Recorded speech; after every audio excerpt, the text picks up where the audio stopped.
नाशिकच्या जिल्हा रुग्णालयातील एका डॉक्टरांनी त्यांच्या 2 साथीदारांच्या मदतीने क्रिकेट ग्राउंडवर जुन्या वादातून मारहाण करण्याचा प्रयत्न केल्याचा आरोप डॉक्टर आनंद पवार यांनी केला आहे।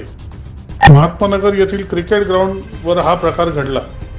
डॉक्टर आनंद पवार यांनी दिलेल्या माहितीनुसार जुन्या वादातून त्यांच्यावर शिवीगाळ करण्यात येऊन बॅट घेऊन हल्ला करण्याचा प्रयत्न झाल्याचे त्यांनी सांगितले। तसेच त्यांचा गळा दाबण्याचाही प्रयत्न झाल्याचा दावा त्यांनी केला आहे। या प्रकरणी गंगापूर पोलीस ठाण्यात तक्रार दाखल करण्यात आली असून नेमकं काय घडलं याबाबत डॉक्टर आनंद पवार यांनी अधिक माहिती दिली। पाहूयात डॉक्टर आनंद पवार काय म्हणतात। यापूर्वी सिव्हिल हॉस्पिटल प्रशासन येथील जे कामकाज सुरू आहे याविषयी मी अनेक तक्रारी केलेल्या होत्या। वरिष्ठांसोबत भेटून त्यांच्याशी संपर्क साधत त्यामध्ये सुधारणा व्हावी या दृष्टीने त्या अनुषंगाने मी प्रयत्नशील होतो। वेगवेगळे पेशंट मला नेहमी फोन करत असतात, त्या अनुषंगाने मी सिव्हिल हॉस्पिटलमध्ये जाऊन त्यांची भेट घेत असतो।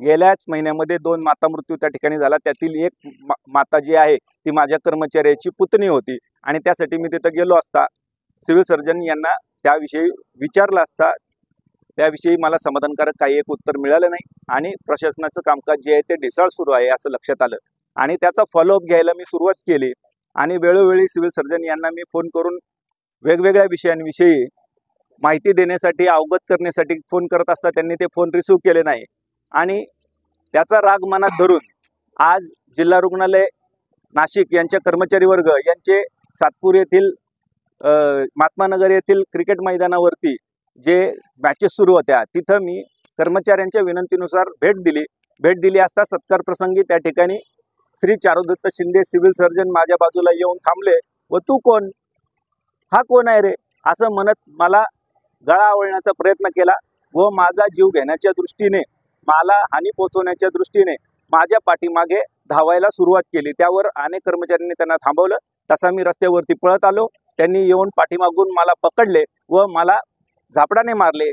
त्याचसोबत एक हेमंत ब्रदर नावाचा व्यक्ती बॅट व स्टंप घेऊन त्यांच्यासोबत आला। त्यांनी एक बॅट सरांकडे दिली आणि हे 2 व्यक्ती सदरची बॅट घेऊन माझ्या पाठीमागे लागले। सदरची बॅट जी आहे ती एक बॅट माझ्या चुकून उजव्या खांद्यावरती लागली आणि अर्धी भिंतीवर लागली, त्यामुळे वाचलो। कदाचित ती बॅट माझ्या डोक्यात जर लागली असती तर आता मग शवविच्छेदन गृहातच माझी बॉडी मिळाली असती। तरी एका प्रमुख अधिकारी जे हेल्थचे डिस्ट्रिक्टचे हेड आहे त्यांच्याकडून अशा पद्धतीचं वर्णन जे अनुचित आहे। एखाद्यावर जीव घेणं हल्ला करणे हा गंभीर स्वरूपाचा अपराध मानला जातो आणि मी त्या संदर्भात गंगापूर पोलीस स्टेशन येथे तक्रार दिलेली न्यायाच्या प्रतीक्षेत आहे। दैनिक भ्रमर, नाशिक।